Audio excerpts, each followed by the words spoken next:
எல்லா புகழும் இறைவனுக்கே. அஸ்ஸலாமு அலைக்கும். Welcome to papa's kitchen. இன்னைக்கான இஃப்தார் சகருக்கெல்லாம் என்ன சமைக்கிறேன்னு தான் பார்க்க போகிறீங்க. கூடவே ரம்ஜான் நெருங்கிருச்சு, நோன்பு பெருநாள்.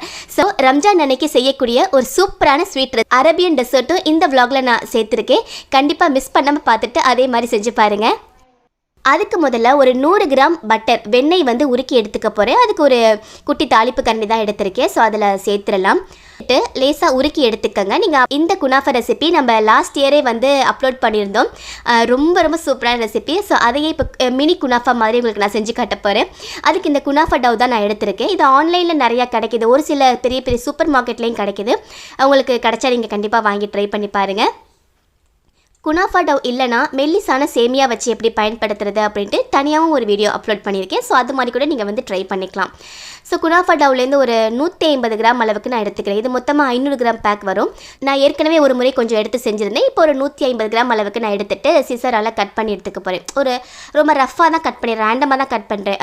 மெஷர் பண்ணிலாம் கட் பண்ணலை, சும்மா ரஃபாக அங்கங்கே சின்ன பீசஸாக இருக்கிற மாதிரி நான் கட் பண்ணி எடுத்துக்கிறேன். இப்போ இதில் நம்ம உருக்கி எடுத்த வெண்ணெய் இருக்குல்ல, அதை சேர்த்துடலாம். 150 கிராம் குனாஃபா டவுக்கு 100 கிராம் அளவுக்கு நான் வெண்ணெய் சேர்க்குறேன்.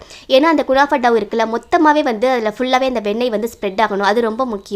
ஸோ சேர்த்துட்டு கைகளாலேயே இந்த மாதிரி எல்லா குனாஃபா டவ்லையுமே அந்த வெண்ணெய் சேர்ற மாதிரி பார்த்துக்கங்க. பார்க்க நிறையா இருக்கும், ஆனால் மெல்லிசாக நூல் மாதிரி இருக்கும். சேமியா மாதிரி தெரிஞ்சாலுமே ரொம்ப ஸ்டிஃபாக இருக்காது, நூல் மாதிரி இருக்கும். ஸோ இது மொத்தமே 150 கிராம் தான் நான் மெஷர் பண்ணி பார்த்தேன். இன்றைக்கி நான் அவனில் தான் செஞ்சு காட்ட போகிறேன். ஏற்கனவே லாஸ்ட் இயர் போட்ட குனாஃபா ரெசிபி வந்து அவன் இல்லாமல் நார்மலான பாத்திரத்தில் செஞ்சுருப்பேன், பேனில் செஞ்சுருப்பேன். அதோடைய லிங்க் நான் டிஸ்கிரிப்ஷன்லேயும் பின்னாடி கமெண்ட்லேயும் கொடுக்க ட்ரை பண்ணுறேன். கண்டிப்பாக செக் பண்ணி பாருங்கள்.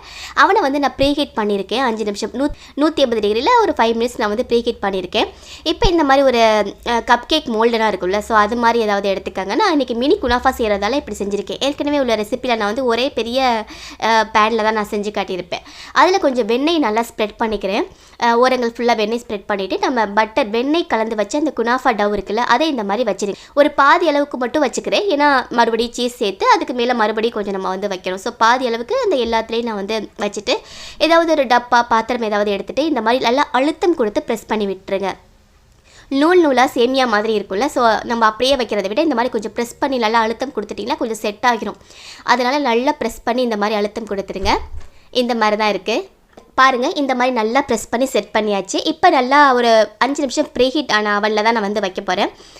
ஸோ சென்ட்ரல் தான் ரேக் வச்சுருக்கேன். வச்சுட்டு 180 டிகிரிலே ஒரு 5 நிமிஷம் மட்டும் இது இருக்கட்டும். கீழே உள்ள லேயர் மட்டும் லேசாக உங்களுக்கு குக் ஆகி வரும், உங்களுக்கு பேக் ஆகி வரும். ஸோ அப்படியே இருக்கட்டும். அவன் இல்லைனா நீங்கள் நார்மலாக கண்டிப்பாக லாஸ்ட் இயர் நான் போட்ட ரெசிபியை செக் பண்ணி பாருங்கள். அவன் இல்லாமல் செஞ்சு காட்டியிருப்பேன். இது கடையில் வந்து குனாஃபாக்கான ஒரு சுகர் சிரப் ரெடி பண்ணிக்குவோம். அதுக்கு ஒரு சாஸ் பேனில் 2 கப் சுகர், 2 கப் தண்ணீர் சேர்க்குறேன். சேர்த்துட்டு நல்லா கரைச்சி விட்டுருங்க. லேசாக திக்னஸ் ஆகி வரும் சுகர் கரைஞ்சி, ரொம்ப கெட்டியாகக்கூடாது. லேசாக திக்னஸ் ஆகி வரும்போது நம்ம ஸ்டவ் ஆஃப் பண்ணிவிட்டு செய்ய ஆரம்பிக்கணும். நார்மலாக குனாஃபாக்கு வந்து அந்த ரோஸ் வாட்டர் கொஞ்சம் சேர்ப்பாங்க, அந்த ரோஸ் ஃப்ளேவர் இருக்கும். நான் எங்கள் வீட்டில் அவ்வளோவா அது பிடிக்காது. ரோஸ் ஃப்ளேவர் வந்து ரோஸ் எசன்ஸ் சேர்த்தோன்னா பிடிக்காது. ஸோ அதனால் நான் இன்றைக்கி சேர்க்கலை. இந்த மாதிரி சுகர் நல்லா கரைஞ்சி லேசாக ஒரு பிசுபிசுப்பு தன்மையோட லேசாக ஒரு திக்னஸ் ஆகி வரும்ல, அந்த மாதிரி வந்து ஸ்டவ் ஆஃப் பண்ணிடுங்க. ரொம்ப இறுகிருச்சுன்னா அந்த குனாஃபாக்குள்ளே வந்து செட் ஆகாது. ஸ்டவ் ஆஃப் பண்ண பிறகு இது இன்னும் இருக்க ஆறி போன பிறகு வந்து ரொம்ப திக்காகிடும். ஸோ அப்படி ஆகாமல் தடுக்கிறதுக்காக கொஞ்சமாக சில சொட்டுக்கள் எலுமிச்சப்பழ சாறு நான் சேர்த்துக்கிறேன். சேர்த்துட்டு நல்லா கலந்து விட்டுருங்க. இப்போ குனாஃபா சிரப் வந்து ரெடி ஆயிடுச்சு. இதுக்கடையில் வந்து நம்ம ஒரு 5 மினிட்ஸ் வச்சுருந்தோம்ல, ஸோ அதை வெளியில் எடுத்துடலாம். பாருங்கள், லேசாக அப்படி செவந்து வந்திருக்கு. கார்னர்லாம் கொஞ்சம் நல்லா செட் ஆகியிருக்கு. இந்த மாதிரி தான் நமக்கு வேணும். ஒரு 5 நிமிஷம் வச்சா போதும். இப்போ இது மேலே வந்து க்ரீம் சீஸ் அல்லது ஃப்ரெஷ் க்ரீமாக இருக்கட்டும், அல்லது சீஸ் க்ரீமாக இருக்கட்டும், அல்லது வந்து சீஸ் நிறையா உங்ககிட்ட இருந்ததுன்னா அதை நீங்கள் ஏதாவது உள்ளே வந்து ஸ்டவ் பண்ணிக்க போகிறோம். நிறைய குனாஃபாவில் வந்து நிறைய வெரைட்டிஸ் இருக்குது. நான் இன்றைக்கி வந்து சீஸ் ஸ்ப்ரெட்டு தான் என்கிட்ட இருந்தது இப்போதைக்கு. ஸோ அதை தான் சீஸ் ஸ்ப்ரெட்டு சேர்த்துட்டு மேலே கொஞ்சமாக வந்து மொசரல்லா சீஸ் வந்து சேர்க்குறேன். உள்ளே வந்து சீஸியாக இருக்கணும். ஸோ உங்களுக்கு சீஸ் வெரைட்டிஸில் ஏதாவது இருந்ததுன்னா சேர்த்துக்கங்க, அல்லது க்ரீம் வெரைட்டிஸ் ஏதாவது இருந்தாலும் நீங்கள் வந்து சேர்த்துக்கலாம். நான் ட்ரை பண்ணியிருக்கேன், நான் எல்லாமே ட்ரை பண்ணியிருக்கேன். ரொம்ப சூப்பராக இருந்திருக்கு. ஸோ மேலே கொஞ்சமாக வந்து மொசரல்லா சீஸும் சேர்க்குறேன். அதுக்கு மேலே வந்து அப்படி கோட் பண்ண மாதிரி மறுபடியும் அந்த குனாஃபா டவை வந்து நம்ம மேலே வச்சிடணும். மேலாக மட்டும் வைக்காமல் அந்த கார்னரில் வந்து அப்படியே கொஞ்சம் ப்ரெஸ் பண்ணி விட்டுருங்க. நடுவில் சென்டரில் தான் வந்து அந்த சீஸ் இருக்கணும். ஸோ கீழேயும் மேலேயும் அந்த சுற்றியும் வந்து குனாஃபா டவ் இருக்கணும். அது மாதிரி ஓரங்களை வந்து அந்த குனாஃபா டவெல்லாம் லேசாக ப்ரெஸ் பண்ணி விட்டுட்டு மேலேயும் வச்சுருங்க. மேலே வந்து ரொம்ப ப்ரெஸ் பண்ணிடாதீங்க, சீஸ் இருக்கிறதால வெளியில் வந்துடும். ஸோ இந்த மாதிரி ஓரங்களையும் மேலேயும் நல்லா வச்சு கவர் பண்ணிடுங்க. இப்போ பார்த்தீங்கன்னா உங்களுக்கு வந்து சென்டரில் தான் சீஸ் இருக்கும், சுற்றி ஓரங்கள் மேலே கீழே எல்லா சைடுமே வந்துட்டு அந்த குனாஃபாவை வந்து கவர் பண்ணியிருக்கும். மினி குனாஃபா செய்கிறோம்ல, ஸோ அதனால் இந்த மாதிரி மெத்தட். நம்ம வந்து நார்மலாக ஒரு பெரிய குனாஃபா செய்கிறதா அப்படின்னா நம்ம லாஸ்ட் இயர் ரெசிபி வந்து கண்டிப்பாக செக் பண்ணி பாருங்கள், ரொம்ப யூஸ்ஃபுல்லாக இருக்கும். இப்போ பாருங்கள் இந்த மாதிரி ஒரு சூப்பராக நம்ம வந்து செட் பண்ணியாச்சு. இப்போ இதை மறுபடியும் அவனில் வச்சு ஒரு 10 நிமிஷம் நம்ம வந்து பேக் பண்ணி எடுத்துக்க போகிறோம். அதே 180 டிகிரியில் தான் 10 நிமிஷம் வந்து பேக் பண்ணி எடுத்துக்கலாம். பாருங்கள் ரொம்ப சூப்பராக இருக்குது. இது மேலே வந்து கரிஞ்சு போகலை, ஜஸ்ட் நல்லா பேக் ஆகி வரும்போது லேசாக கலர் மாறும்ல, அப்படி தான் இருக்குது, கரிஞ்செல்லாம் போகலை. இப்போ இதில் நம்ம செஞ்சு வச்ச சுகர் சிரப் இருக்குல்ல, அதை வந்து இதில் சேர்த்துடலாம். நல்லா மூழ்கிற மாதிரி நிறையாவே சேர்த்துக்கங்க. நம்ம நார்மலாக பேனில் செய்யும் போது லாஸ்ட் இயரில் பிளேட்டுக்கு மாற்றிட்டு அப்படியே நம்ம மேலாக நம்ம வந்து மொத்தமாகவே சேர்த்துருப்போம். நம்ம வந்து இப்போ கப் கேக்கில் செஞ்சுருக்கோம்ல, இது நீங்கள் அப்படியே வெளியில் எடுக்காமல் சுகர் சிரப் சேர்த்துட்டு ஒரு 1 மணி நேரம் அல்லது 2 மணி நேரம் அப்படியே செட் பண்ண வச்சுருங்க. அந்த சுகர் சிரப்பில் நல்லா ஊறிடும் நம்மளோட குனாஃபா. ஊறின பிறகு ஒரு நீங்கள் பிளேட்டுக்கு மாற்றிங்கன்னா ரொம்ப சூப்பராக இருக்கும். நான் ஃபுல்லாகவே இப்போ வந்து சுகர் சிரப் சேர்த்துருக்கேன். சுகர் சிரப் நல்லா உறிஞ்சிட்டே இருந்ததுன்னா மறுபடியும் சேர்த்துட்டே இருங்க, நிறையா இருக்கிற மாதிரி சேர்த்துக்கங்க. இப்போ ஒரு 1 ஹவருக்கு அப்புறம் நான் வந்து பார்க்குறேன். பாருங்கள் சூப்பராக ஸ்பூனில் எடுக்க வந்துருச்சு. அவ்வளோதான் நம்மளுடைய சூப்பரான மினி குனாஃபா. சான்ஸே இல்லை, ரொம்ப ரொம்ப க்யூட்டாக அவ்வளோ சூப்பராக வந்திருக்கு. நம்ம பெரிய சைஸ் குனாஃபா செஞ்சோம்ல, அதே மாதிரி தான் டேஸ்ட்டில் எந்த மாறுதலும் இல்லை. ஆனால் குட்டி குட்டியாக இருக்கும்போது பார்க்க ரொம்ப அழகாக இருக்குது. இது மேலே ஐஸ்கிரீம் நம்ம சேர்த்துக்கலாம். நான் சொன்ன மாதிரி குனாஃபாவில் நிறையா வெரைட்டிஸ் இருக்குது. பிஸ்தா குனாஃபா, கேஷ்யூ குனாஃபா, ஐஸ்கிரீம் குனாஃபா, இந்த மாதிரி நிறையா செய்வாங்க. நான் ஐஸ்கிரீம் தான் கொஞ்சம் சேர்க்குறேன், மேலே கொஞ்சம் வந்து பிஸ்தா சேர்க்குறேன். ஐஸ்கிரீம் வந்து ஸ்கூப்பர் வச்சு செஞ்சோன்னா எனக்கு குனாஃபா சைஸே அதை தான் இருக்குது. ஸோ ஸ்கூப்பர் வைக்கும்போது ஃபுல்லாக கவர் ஆகிடும் அப்படிங்கிறதுக்கான ஸ்பூனில் கொஞ்சமாக நான் சேர்த்துருக்கேன். மேலே கொஞ்சம் பிஸ்தா சேர்த்துட்டு சர்வ் பண்ணிங்கன்னா வேறு லெவல் டெசர்ட் இது. கண்டிப்பாக இதை ஈத்துக்கு நீங்கள் ட்ரை பண்ணலாம். அவ்வளோ க்ரீமியாக, அவ்வளோ ஜூஸியாக, அவ்வளோ டேஸ்ட்டாக இருந்தது. நான் லாஸ்ட் இயர் போட்ட ரெசிப்பிலே உங்களுக்கு டைட்டில் வந்து வாழ்க்கையில் ஒரு முறையாவது ட்ரை பண்ணி பார்த்துருங்க அப்படின்னு தான் நான் கொடுத்துருப்பேன். ஏன்னா கண்டிப்பாக இது வந்து அவ்வளோ டேஸ்ட்டான ஒரு ரெசிபி. கண்டிப்பாக ட்ரை பண்ணி பாருங்கள். மஸ்ட் ட்ரை ரெசிபி இது. டைமும் ஆயிடுச்சு, இஃப்தாருக்கான டைமும் ஆயிடுச்சு. இன்றைக்கி நான் வந்து குனாஃபா செய்யும் போதே ரோஸ் மில்க் எசன்ஸ் யூஸ் பண்ணி அகரகர் வந்து செஞ்சுருந்தேன். பிளெயினாக தானே நம்ம இவ்வளோ நான் செஞ்சுட்டு இருந்தோம். ஸோ இன்றைக்கி வந்து ரோஸ் மில்க் எசன்ஸ் சேர்த்துருக்கேன். கூடவே வாட்டர் மெலன் தர்பூசணி இருந்தது அண்ட் நன்னாரி சர்பத் தான் இன்றைக்கி கலந்துருக்கேன்.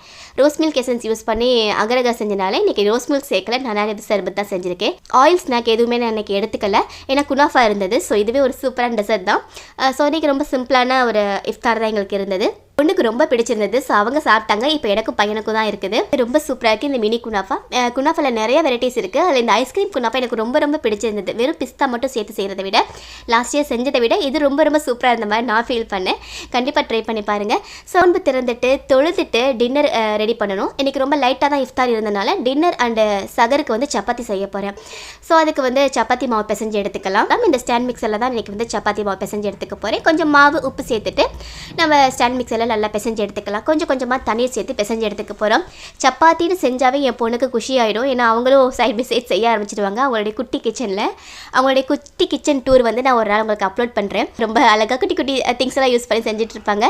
ஸோ கொஞ்சமாக தண்ணீர் சேர்த்து சப்பாத்தி மாவு நல்லா சாஃப்டாக பிசைஞ்சு எடுத்துக்கிட்டேன். நல்லா சாஃப்டாக சப்பாத்தி மாவு பிசைஞ்சு வந்தது லாஸ்ட்டாக கொஞ்சம் ஆயில் சேர்த்துட்டு நல்லா பிசைய விட்டுட்டு நல்லா ஆயில் சேர்த்துட்டு கொஞ்சம் நேரம் சுத்த விட்டுட்டு பிசைஞ்சு எடுத்துக்கிட்டேன். இந்த பக்கம் என் பொண்ணு சப்பாத்தி ரெடி பண்ண ஆரம்பிச்சிட்டு இருந்தாங்க. ரொம்ப க்யூட்டாக அவங்களும் நல்லா ஜாலியாக விளையாண்டுட்டு இருந்தாங்க.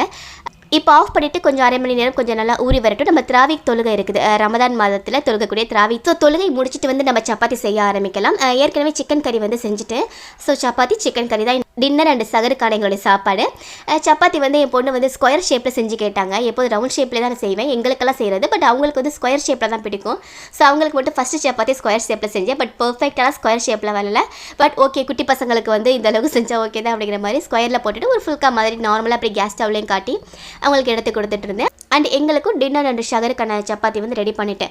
ஷகருக்கு எழுந்திரிச்சு சப்பாத்தி போடணும்னு நினச்சாவே ரொம்ப லேட்டாகிடுது, சரியாக செட் ஆக மாட்டேங்குது. அதனால் இந்த முறை வந்து டின்னருக்கே செஞ்சு ஸ்டோர் பண்ணிக்கலாம் அப்படிங்கிற மாதிரி பிளானில் செஞ்சுட்டு இருந்தேன்.